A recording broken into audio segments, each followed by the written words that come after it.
The hunting began 3 days after the trial, when Commander Junho Lee received the complete list of every officer who had been involved in the attack on the Mercy's Light, and there were 37 names on that list, and each name represented someone who had known what they were doing and had chosen to do it anyway. The primary targets were already in custody, but there were other officers who had given supporting orders and commanders who had approved the operation and intelligence, officers who had identified the hospital ship as a target, and each of them thought they could disappear into the vastness of space. They were wrong because humans were very good at finding things that wanted to stay hidden, and humans had resources across the galaxy now, and humans had allies who had suffered under Vrixian aggression for years and were happy to help bring these criminals to justice. Captain Solomon Park tracked a fleeing admiral to a luxury station in neutral space, and he was hiding among wealthy tourists and thought his money and connections would protect him. But money meant nothing to people who had watched children die. Her team walked onto the station dressed as maintenance workers and moved through the corridors with the confidence of people who belonged there, and they isolated the admiral in his luxury suite and were gone with him in custody in 12 minutes. And station security did not realize anything had happened until human ships broadcast the capture on all frequencies.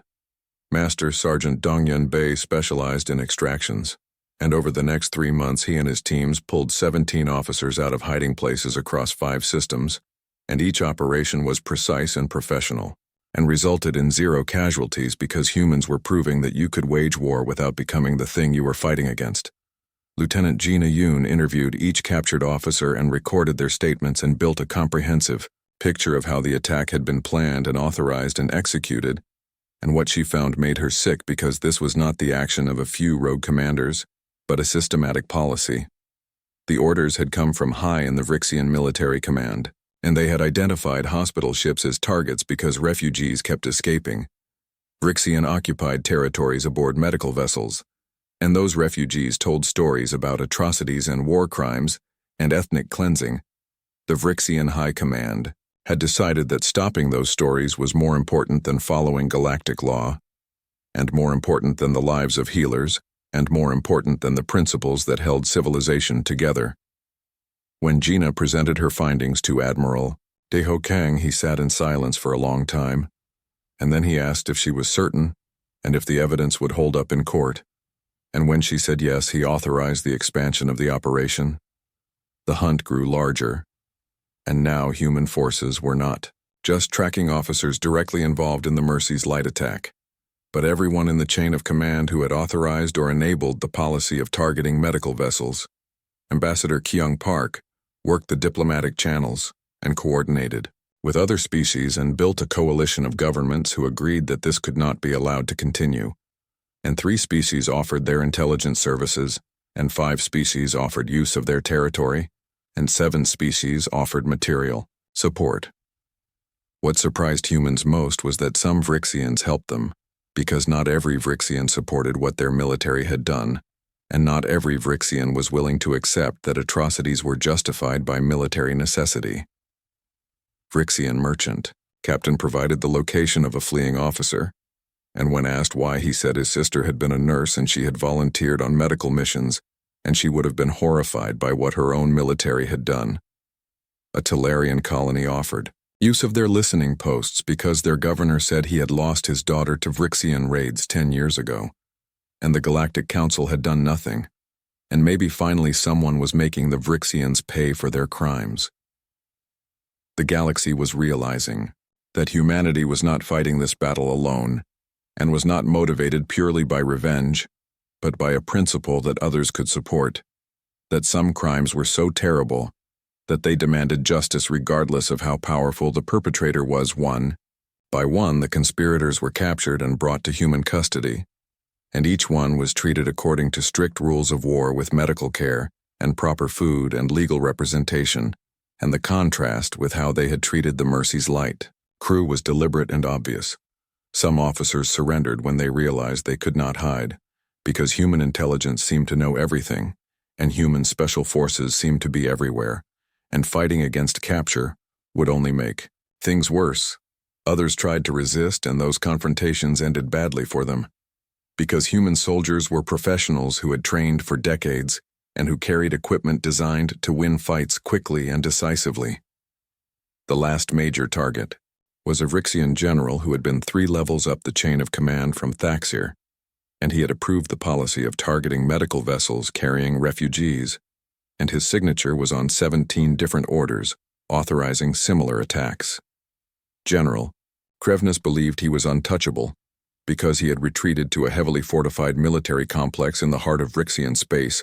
and was surrounded by 3 full battalions of elite troops and had enough firepower to hold off an invasion captain. Yuna Shin arrived with a fleet of 40 ships and broadcast a simple message saying that General Krevnas was wanted for war crimes and had 48 hours to surrender himself, or his base would be considered a legitimate military target. Krevnas responded by threatening to execute prisoners and claiming diplomatic immunity and demanding that Earth withdraw their forces or face consequences. Yuna Shin waited exactly 48 hours, and then her fleet opened fire, and the bombardment was precise and devastating and focused entirely on military infrastructure. And within 6 hours every weapon system was destroyed, and every defensive position was compromised, and every escape route was blocked. Human Marines landed and moved through the base room by room, and they used non-lethal weapons where possible and lethal force where necessary, and they maintained discipline even when some Vrixian soldiers fought to the death. General Krevnas was found in his command bunker surrounded by his personal guard, and he demanded to be treated with the respect due his rank and threatened diplomatic incidents, and claimed he was just following orders. Master Sergeant Donghyun Bae looked at him with cold eyes and said that following orders was not a defense against war crimes, and that the Nuremberg trials had established this principle centuries ago, and that humans remembered their history. The general was taken into custody,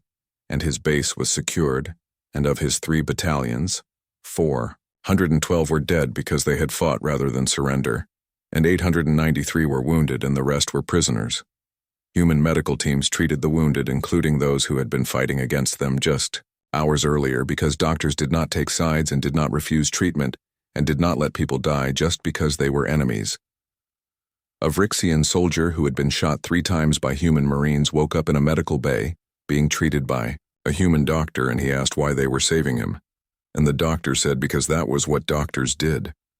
The trials of the additional officers took 4 months, and each trial followed the same careful procedure with evidence presented and witnesses called in defense allowed to argue their case, and every proceeding was broadcast, so the galaxy could see that justice was being done properly.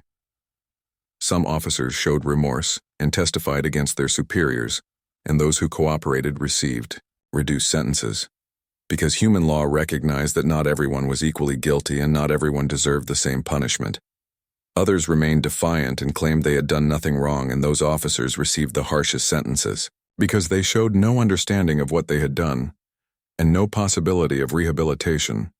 General Krevnas sat through his trial in silence, and when asked if he had anything to say in his defense, he said only that he had served his empire for 40 years and had always done his duty. The prosecution played recordings of his orders and showed evidence of 17 medical vessels targeted under his authority and presented testimony from survivors who described watching their colleagues. The verdict was guilty on all counts, and the sentence was life imprisonment with no possibility of parole. And the general would spend the rest of his days working in a medical supply facility, manufacturing the equipment used on hospital ships. The symbolism was deliberate because humans wanted these criminals to spend every day remembering what they had destroyed, and every day contributing to the healing they had tried to prevent. 6 months after the hunt began,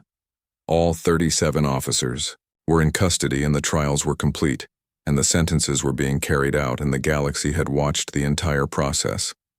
What impressed other species was not the military capability that humans had demonstrated, and not the intelligence network they had built, and not the special forces teams that could extract targets from anywhere. What impressed them was the discipline and restraint and commitment to legal process, because humans could have simply killed these officers and claimed justice and nobody would have blamed them.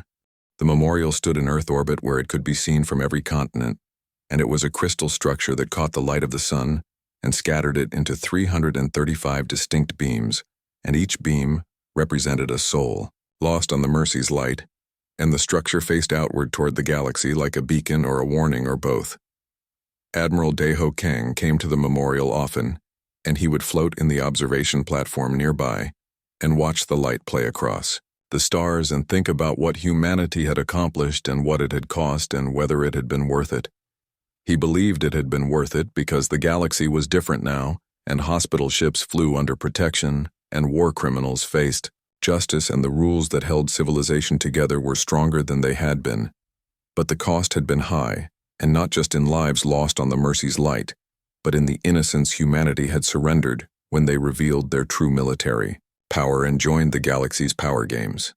Before the attack, Earth had been seen as a nation of healers and farmers and engineers, and now they were seen as warriors, and that change was permanent and could never be undone. Representative Sun Hee-han attended a Galactic Council session 1 year after the attack, and she noticed that other species treated Earth differently now, and there was respect in their voices when they spoke to her, but also fear, and she was not sure how she felt about that the Council was debating new protocols for protecting humanitarian missions and establishing clear consequences for attacking medical personnel. And the debate was civil and productive, because nobody wanted to be the next target of human justice. Earth had been granted a permanent seat on the Galactic Security Council and given veto power over military actions and recognized as one of the major powers, and these were things that diplomats had been requesting for decades without success. It had taken 335 deaths to achieve what peaceful negotiation could not, and that reality made Sun Hee-han sick every time she thought about it. The Vrixian Empire sent a new ambassador to Earth, and he was young and earnest and came bearing formal apologies and proposals for reparations and requests for normalized relations. Ambassador Kyung Park met with him in a conference room in Geneva and listened to his prepared speech about how the old regime had been corrupt, and the new government was committed to reform, and Vrixia wanted to build a better relationship with humanity. She let him finish, and then she said that Earth appreciated the sentiment, but trust had to be earned through consistent behavior over years and decades, and not through speeches and symbolic gestures. She said that humanity would work with the new Vrixian government, but would also remain vigilant, because people who had murdered healers did not get the benefit of the doubt. The Vrixian ambassador understood and did not seem offended, because he knew that his empire had committed terrible crimes and that forgiveness would not come easily or quickly. Over the following months, Vrixia began implementing real changes, and they established independent oversight of their military and opened their borders to humanitarian inspections and released political prisoners who had been held for decades. They also provided reparations to the families of everyone killed on the Mercy's light, and funded the construction of 3 new hospital ships to replace the one they had destroyed. It was not enough to undo what had been done, but it was a start, and humanity recognized that holding grudges forever prevented progress and prevented healing. Dr. Minji Choi commanded the Mercy's Light Tao, and she took the ship on its first major mission to a colony suffering from a plague outbreak, and as they approached, she felt her heart racing, because the last time she had done this, her ship had been destroyed. But this time 3 human destroyers flew escort, and their presence was both reassuring and sad, because hospital ships should not need military protection, but the galaxy had proven they did. The mission was successful, and they saved thousands of lives, and when it was over, the colony's governor thanked them with tears in his eyes and said he had been afraid to request help because his world was in disputed territory, and he thought nobody would come. Minji told him that medical ships would always come and would always help regardless of politics or borders or disputes, because that was what the Mercy's light had represented, and what humanity still believed in. Nurse Sora Lee had survived the attack because she had been in an escape pod when the ship was destroyed, and she had spent 6 months in physical therapy recovering from her injuries, and 6 more months in counseling dealing with the trauma. She returned to service on the Mercy's Light Tier 2, and some people thought she was crazy for going back to work on a hospital ship after what happened. But Sora said she was going back because of what happened. She said that if she let fear stop her from helping people, then the people who attacked the original Mercy's Light would have won, and she refused to give them that victory.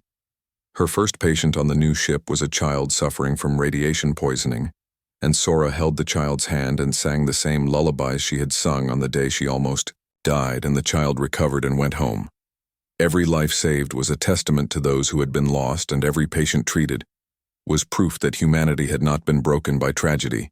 Commander Junho Lee continued his work in special operations, but also began teaching at the military academy and training the next generation of human soldiers in the principles of precision warfare and ethical combat.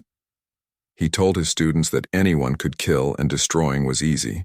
but fighting with restraint required discipline and skill, and humanity's strength came from their ability to use overwhelming force with surgical precision. He showed them footage from the assault on Obsidian Gate and the extraction of War Master Thaxir, and explained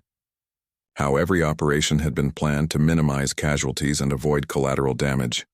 He said that humans had a reputation now as fierce warriors, but that reputation only mattered if they maintained their principles, because becoming monsters, to fight monsters meant losing everything worth fighting for. Fleet Admiral Tae Hyung-song retired after completing his mission, and he bought a small house near the ocean and spent his days fishing and reading and trying to forget some of the things he had seen. He had commanded 4,000 warships and coordinated the largest military operation in human history and brought war criminals to justice, and he had done it all without losing sight of why it mattered. But the cost had been high, and he carried the weight of every life lost under his command and every decision he had made, and some nights he woke up thinking about all the ways things could have gone wrong. Young officers came to visit him seeking advice, and he told them all the same thing, which was that command meant making impossible choices and living with the consequences and understanding that sometimes there were no good options. He said the best commanders were not the ones who never made mistakes, but the ones who learned from their mistakes and tried to do better, and never stopped questioning whether they were doing the right thing. Captain Yuna Shin took command of the Humanitarian Protection Fleet, and she led 40 warships tasked with escorting medical vessels and protecting relief missions and ensuring that what happened to the Mercy's Light never happened again. Her ships responded to threats across the galaxy, and their presence was usually enough to prevent violence, because everyone knew what happened to those who attacked hospital ships under human protection. She took no pleasure in her reputation as a warrior, but she understood its necessity because the galaxy respected strength, and only those with strength could protect the weak. 3 years after the attack, a coalition of species proposed formal amendments to the Sapience Accords that would strengthen protections for medical personnel and humanitarian workers and establish clear enforcement mechanisms. The amendments became known as the Human Protocol, and they passed the Galactic Council with overwhelming support, and Earth's representatives signed the treaty in a ceremony broadcast across the galaxy. The significance was not just the legal changes, but what they represented, which was that humanity had permanently altered how civilized species viewed the rules of warfare and the treatment of non-combatants. Other species began studying human military doctrine and adopting human principles of precision warfare and minimal collateral damage, and the galaxy's conflicts became marginally less terrible because of it. A Talarian military commander visited Earth to study human tactics, and he asked Admiral Daiho Kang why humans fought the way they did when it would be easier and faster to simply overwhelm enemies with superior firepower. Kang took him to the memorial and showed him the 335 stars and said that every one of those lights had been a person who believed in helping others and who had died because someone chose convenience over principle. He said that humans fought with restraint because they remembered what happened when people forgot that every casualty was someone's family, and every death mattered, and every life had value. He said that humanity's strength was not their weapons or their ships or their soldiers, but their unwillingness to become the thing they fought against. The Talarian commander understood, and when he returned home, he implemented new training protocols that emphasized protecting civilians, and his military became known for their discipline and precision. The Grand Assembly Chamber floated in the darkness of space like a jewel spinning around the neutron star Calax Prime, and inside its massive walls, representatives from 15 alien species gathered to decide the fate of a small blue planet called Earth, and Captain Hyunwoo stood at the observation window of his ship, watching the station with growing unease, because he knew something terrible was about to happen, and his instincts had kept him alive through 3 wars. So he trusted them now more than ever. The human diplomatic vessel Horizon's Promise had been orbiting the station for 2 weeks, while Ambassador Ji-won attended the Concordate sessions, and every day she returned with worse news, and tonight she came back with her face pale and her hands shaking, and Chief Engineer Dae-jung met her at the airlock with Hyunwoo right behind him, and they could see in her eyes that their worst fears had come true. Ji-won walked past them without speaking at first, and she moved to the conference room like someone in a dream, and when they sat down she finally looked at them and said the words that would change everything, and she told them that the Concordate had voted, and the decision was made, and Earth had 30 days to surrender completely or face invasion by the combined fleet, and her voice cracked when she said 5,000 warships, and Hyunwoo felt his blood turn cold, because Earth's entire defense fleet numbered barely 300 ships. Dae-jung slammed his fist on the table and asked how this could happen, and Ji-won explained that the Concordate viewed humanity as a threat, and Earth had achieved faster-than-light travel only 20 years ago, but already human ships were appearing in dozens of systems, and human technology was advancing at a pace that frightened the older species, and they had been watching Earth for a century, and what they saw scared them, and they saw a species that unified not through peace, but through war, and they saw billions of humans who had turned their entire planet from warring nations into a single government in just 50 years, and the aliens couldn't understand how this was possible. Hyunwoo asked about the vote, and Ji-won told them it was 12 species in favor and only 3 against, and the 3 who voted against were younger species, who remembered being threatened by the Concordate themselves, and they had sympathy for Earth, but their voices meant nothing against the majority, and the decision was final and irreversible, and Earth would submit or burn. The captain stood and walked to the window and looked out at the massive station and asked if Ji-won had been able to speak, and she nodded and said she had given the best speech of her life, and she had told them about human art and music and literature, and she had shown them images of Earth's beauty and its children and families, and she had begged them to give humanity a chance to prove they wanted peace. And for a moment she thought she had reached them, but then the eldest species, the Korvathi, had stood and spoken. The Korvathi representative had said that humanity reminded them of the Drevna, and everyone in the chamber had gone silent at that name, and Ji-won didn't know who the Drevna were, but the fear in the room was obvious, and later a friendly alien had explained that the Drevna had been a warrior species that rose 5,000 years ago, and they had conquered 40 systems before. The Concordate stopped them, and it had taken a century of war and billions of deaths, and the Concordate had sworn never to let another Drevna happen. And so, when they looked at humanity, they saw the same pattern and the same threat, and they decided to act before Earth became too strong. Dae-jung asked if there was any hope, and Hyunwoo shook his head and said, hope was not what they needed now, and what they needed was time to prepare, and he ordered the crew to plot a course back to Earth immediately, and they had to warn the United Earth Council and give them as much time as possible to ready the defenses, and every hour would matter, and every day could mean the difference between survival and extinction. Ji-won asked what Earth could possibly do against 5,000 ships, and Hyunwoo looked at her, and something hard and cold had entered his eyes, and he said that humans had been fighting since they lived in caves, and every war had taught them something new, and the aliens had technology and numbers, but they had never faced an enemy like humanity.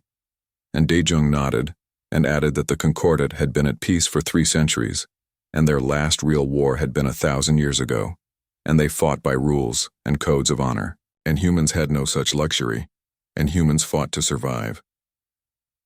The Horizon's Promise detached from the station and began its journey back to Earth, and as they entered faster-than-light space,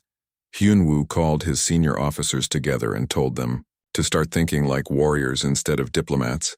and he wanted every piece of information they had on Concordate ships and weapons and tactics, and he wanted it analyzed and cross-referenced with human military history, and Dae-jung understood immediately and said he would start looking for weaknesses and patterns. During the 3-week journey home, the crew worked around the clock, and they studied every recorded encounter with Concordate vessels, and what they found was both encouraging and terrifying. And the encouraging part was that Concordate tactics were predictable and formal, and they always announced their attacks, and they always fought in organized formations,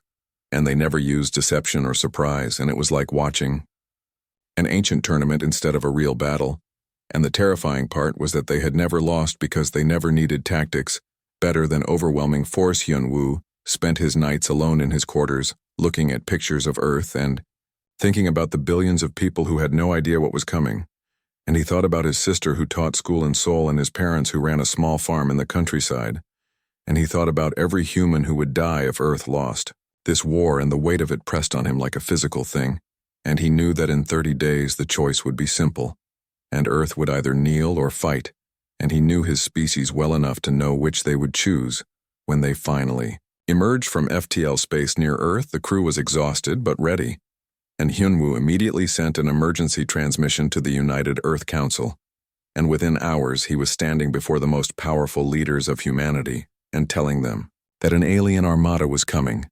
and Earth had 1 month to prepare for the largest military force ever assembled in this region of space. And the room fell silent as the weight of his words sank in. The Secretary General asked if there was any chance of diplomacy, and Hyun-woo shook his head and said the vote was final, and the Concordat had made their decision.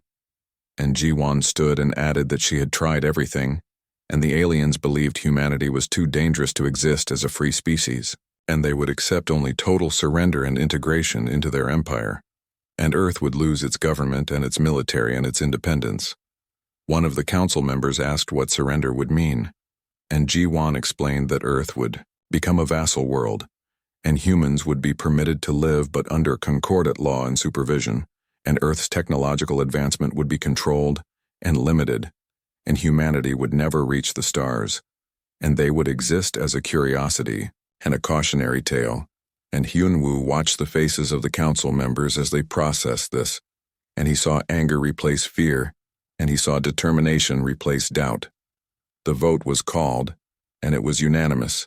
and Earth would not surrender, and the Secretary General stood and said that humanity had faced extinction before, and they had faced enemies that seemed unbeatable, and they had survived ice ages and plagues and wars that killed millions,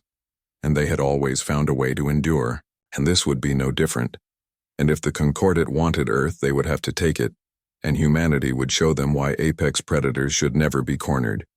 Hyun-woo was promoted to admiral that same day, and given command of the Seoul Defense Fleet, and Daejung was assigned to work with Earth's best engineers on new weapons and defensive systems,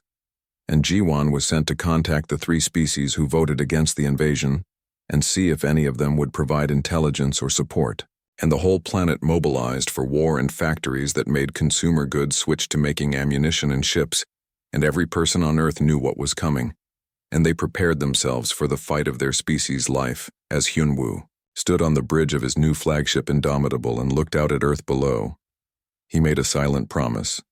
and he swore that the Concordat would regret their vote, and they would learn that humans were not the Drevna, and they were something far more dangerous, and they were a species that had learned to turn desperation into strength and fear into fury. And in 30 days the galaxy would see what happened when you threatened humanity's home. The orbital shipyards above Earth burned bright with activity, as thousands of workers labored in shifts that never ended, and the lunar facilities that had been used for mining now produced weapons and armor plating, and every satellite in space station that could be converted into a defense platform was being modified and upgraded, and Admiral Hyun-woo watched it all from the command center on Luna, and wondered if it would be enough. Commander Bora entered the room carrying data tablets, and her eyes were red from lack of sleep. But her mind was sharper than ever, and she had been appointed to lead Earth's Tactical Analysis Division, and her job was to find a way to beat an enemy that outnumbered them 50-1, and she had spent every waking moment studying the Concordat, and what she discovered would change everything. Bora placed her tablets on the table and told Hyun-woo that she had analyzed every battle the Concordat had fought in the last 1,000 years, and she had studied their tactics and strategies and formations, and what she found was almost unbelievable. And the Concordat had never truly fought a war, and they had engaged in battles and skirmishes and territorial disputes, but nothing like the total wars that defined human history, and their conflicts were ritualized and bound by honor codes and rules that both sides followed. Hyun-woo leaned forward and asked what this meant, and Bora explained that Concordat battles were more like tournaments. Then wars and ships would engage in formation, and they would exchange fire according to specific patterns. And there were rules about targeting weapons and shields and engines, but never life support or medical bays, and ships that were crippled were allowed to retreat, and prisoners were treated well and returned after conflicts ended, and the whole thing was civilized and formal and completely predictable. Dae-jung joined them and brought news from the engineering teams, and he said they had been studying Concordat technology, and their ships were impressive but built for these formal battles, and their shields were incredibly strong against energy weapons, but less effective against kinetic projectiles, and their armor could withstand directed plasma but not simple mass moving at high velocity,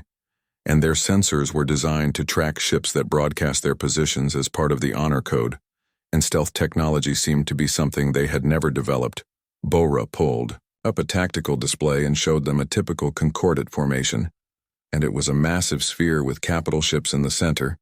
and smaller vessels arrayed around them in perfect geometric patterns, and it looked beautiful and elegant and completely inflexible. And she explained that they had used variations of this formation for centuries because it worked, and no one had ever challenged it effectively, and their entire military doctrine was built around overwhelming force applied and predictable. Wei Xianwu stood and walked around the table studying the display, and he asked Bora what she recommended, and she smiled for the first time in days and said they should do everything the Concordat would never expect, and they should fight dirty, and use deception and ambushes, and they should target support vessels and supply lines, and they should make the aliens afraid to advance and uncertain of every sensor reading. And she said humans had perfected these tactics over thousands of years, and now it was time to use them. The admiral approved her plan and ordered the fleet to begin training immediately, and the next 3 weeks became a blur of activity, as Earth's military transformed itself, and pilots who had trained for honorable combat now learned to attack in packs like wolves, and they practiced hit-and-run tactics and feints and coordinated strikes from multiple vectors, and it went against every instinct they had developed. But Hyunwoo made them understand that honor would not save Earth. Young pilot Tae Yang was selected for a special program, and he was one of the best combat pilots in the fleet, and his reflexes were faster than anyone's, and he could make a fighter do things that seemed impossible. And now, he was being trained to lead a squadron in tactics that would be considered cowardly by Concordat standards, and at first he struggled with this, but then Bora showed him footage of the Concordat fleet and the sheer size of it, and he understood that survival mattered more than pride. Dae-jung worked with weapons designers to create systems that would shock the Concordat,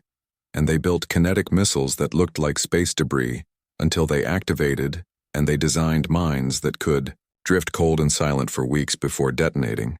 and they created electronic warfare packages that could jam communications and spoof sensors, and they even developed protocols for ramming attacks because sometimes the most primitive tactic was the most effective. Captain Min Seo was given command of a stealth frigate called Silent Echo, and her mission would be different from the main fleet, and while Hyunwoo fought the Concordat's capital ships, Min Seo would slip behind enemy lines and destroy their support infrastructure, and she would target fuel tankers and ammunition ships and communication relays, and her job was to make the Concordat fleet blind and hungry and confused, and she relished the assignment. The United Earth Council broadcast updates every day to keep the population informed, and the initial panic had transformed into determination, and millions of people volunteered for military service, and those too old or young to fight worked in factories and farms, and everyone understood that this was total war, and every person had a role to play, and the unity that had taken 50 years to build was now being tested. And it held strong. Bora discovered something else in her research, and she found that the Concordat had strict rules about civilian targets, and they never attacked populated planets directly, and their invasion plans always involved blockades and sieges that forced surrender without massive casualties. And this was because most species surrendered quickly when faced with overwhelming force, and the Concordat had never encountered a species willing to fight. To the last, Hyunwoo realized this was both an advantage and a danger, and the advantage was that Earth's cities would be safe initially, and the danger was that the Concordat didn't understand human psychology, and they didn't know that threatening human families and homes would only make humanity fight harder, and he decided to use this, and he ordered propaganda broadcasts prepared that would show the Concordat exactly what they were facing. The broadcasts would include footage of human history and images of ancient battles and medieval sieges, and the World Wars, and the Unity Wars, and they would show the Concordat that humanity had been fighting for survival since the beginning, and every generation had faced impossible odds, and every generation had found a way to win, and the message would be clear, and humans didn't know how to surrender, and they only knew how to fight us. The deadline approached. Earth's defenses began to take shape,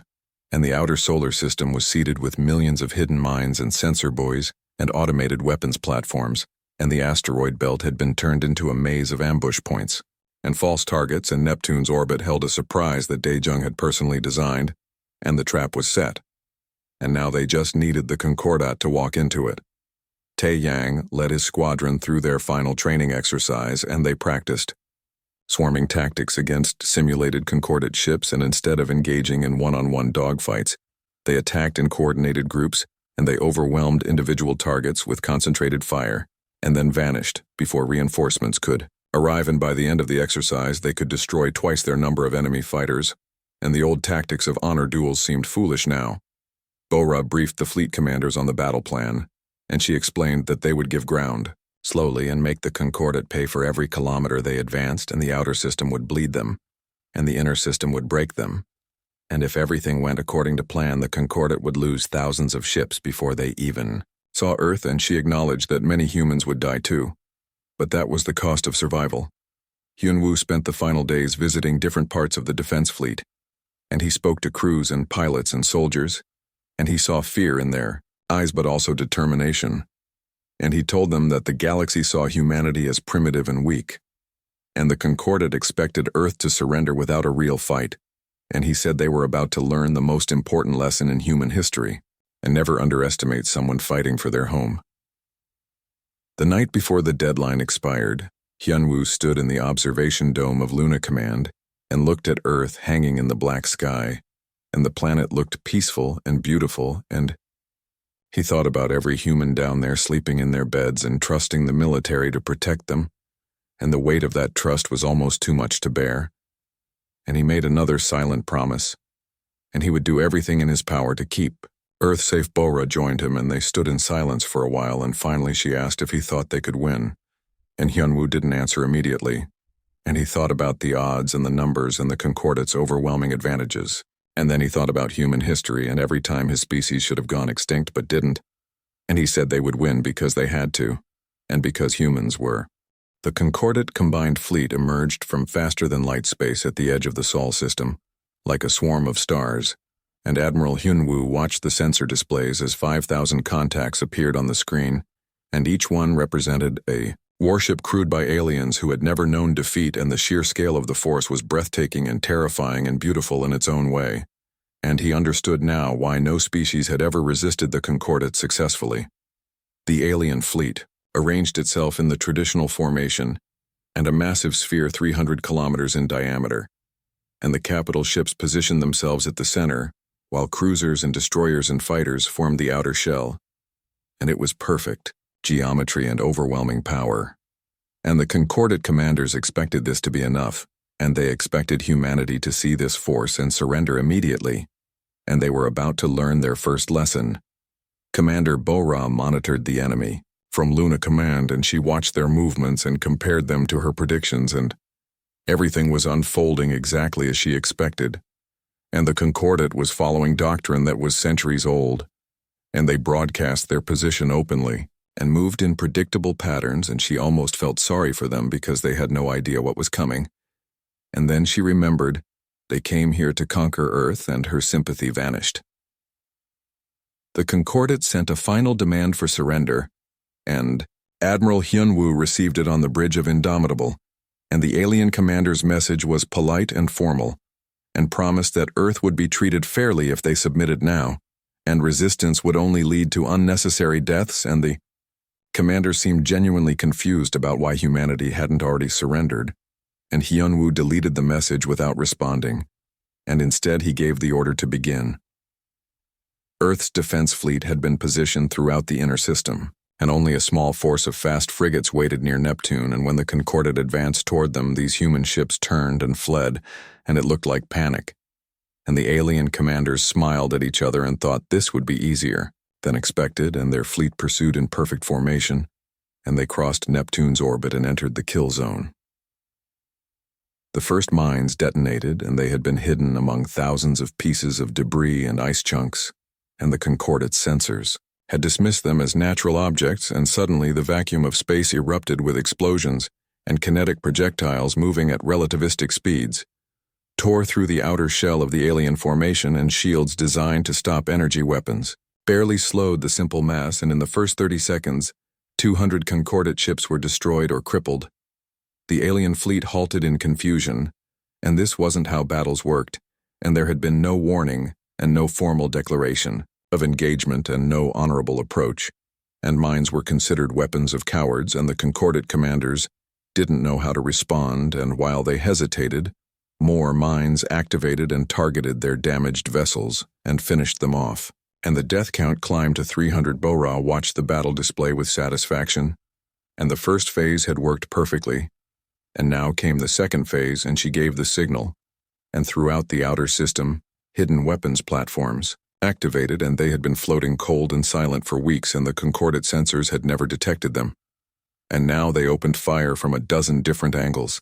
and the aliens found themselves under attack from directions they hadn't even considered. Defending pilot Tai Yang led Strike Squadron 7 into battle, and his fighters had been hiding in the shadow of one of Neptune's moons, and now they accelerated toward the Concordate fleet at maximum speed,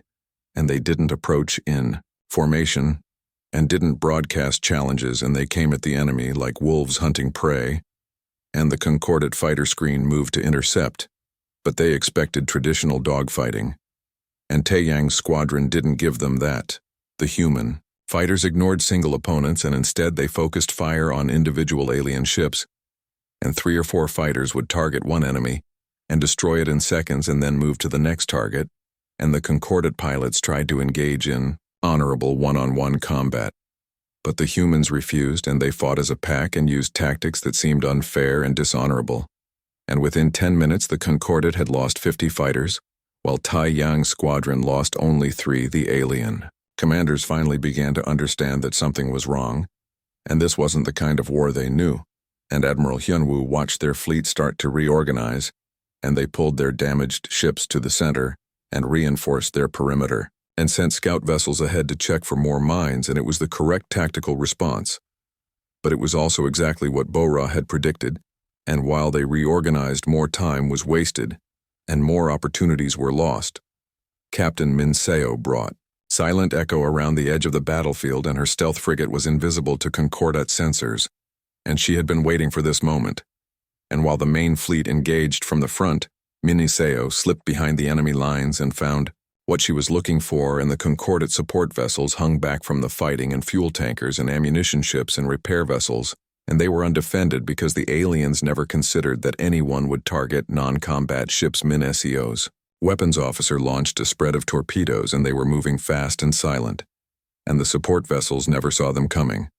and 6 tankers exploded in sequence, and the fuel they carried turned into miniature suns, and the explosions destroyed another dozen nearby support ships, and suddenly, the Concordate fleet had lost 10% of its fuel reserves, and the aliens finally realized they were fighting an enemy that didn't follow any rules they understood. The alien fleet commander sent an angry message to Hyunwoo and demanded that Earth cease using dishonorable tactics and fight properly, and the commander said that targeting support vessels and using mines and ambushes were the actions of cowards and not worthy of a true warrior species, and Hyunwoo recorded a response, and he said that honor was a luxury that humans couldn't afford, and Earth was fighting for survival,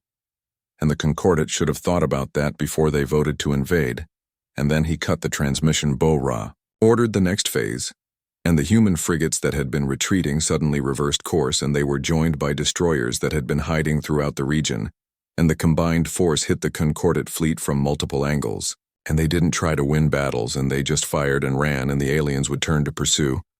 and then get hit from another direction, and it was frustrating and confusing and completely outside their military doctrine. 3 days passed, and the Concordate had only advanced to Uranus, and they had lost over 1,000 ships, and Earth's forces had lost less than 100,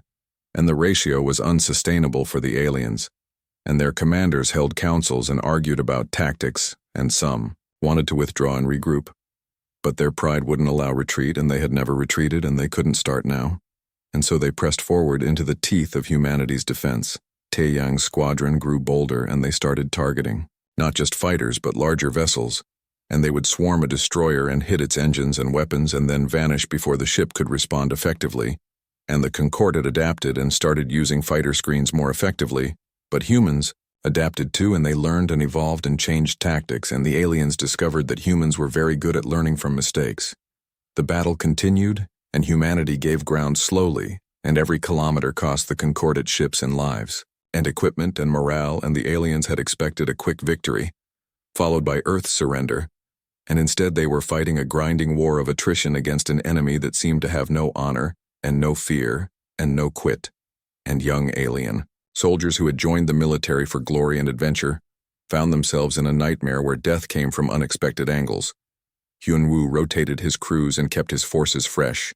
and the Concordat couldn't do the same because they had committed everything to this invasion, and their supply lines stretched back across light years. And Minseo and her stealth ships made sure those supply lines were constantly harassed and attacked, and every convoy that set out lost ships to human raiders, and the trickle of supplies reaching the front became uncertain and inadequate. Saturn's orbit became the next major battlefield, and the Concordat had learned to expect traps, and they advanced cautiously and sent scouts ahead and swept the area with sensors, and they found and cleared hundreds of mines and weapons platforms, and they thought they had neutralized humanity's tricks. And then they discovered that humans had layers upon layers of deception, hidden among the rocks and ice of Saturn's rings were hundreds of small attack craft, and they were too small to register as threats. And they waited until the Concordat fleet was committed and engaged with the visible defenses, and then they emerged and attacked from point-blank range, and the aliens found themselves fighting in a three-dimensional maze where visibility was limited, and sensors were confused by all the debris and ice. And it was chaos. Bora watched the battle and made adjustments in real time, and she